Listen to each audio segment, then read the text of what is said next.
Үшіншісі, сен қара құстың екі аяғына екі оқ атып, қызды суға түсірсең, мен қызды сүңгіп алып жерге шығардым.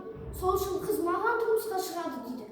Жеті өнерпаз қызға таласып қалады. Балалар, ертеңіне сендер үйлеріңде оқып келіңдерші. Біздің уақытымыз таяп қалды.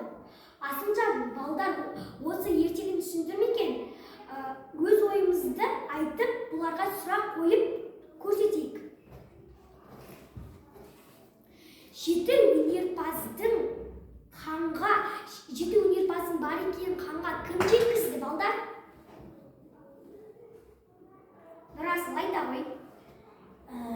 Жеті өнерпаздар оған бәрін Назар уәзір барлығын жеткізді. Жеті өнерпазды Назар уәзір жеткізді ханға. Дұрыс. Жеті өнерпаздың қайсына әйелге берді? Балалар, қызды кім аспанға ұшырып алып кетті? Нұрасыл, айта ғой. Қызды кім аспанға ұшырып алып кетті, балалар? Асылжан, айта ғой. Қара құс әкетті. Қызды аспанға қара құс әкетті. Толықтырып өтетіндер бар ма?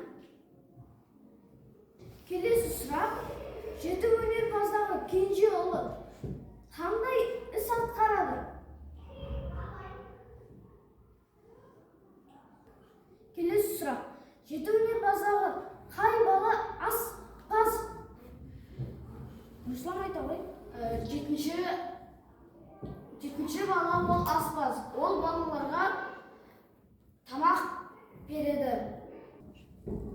Ал енді қыз кімге бұйыратынын үйде оқып келіңдер.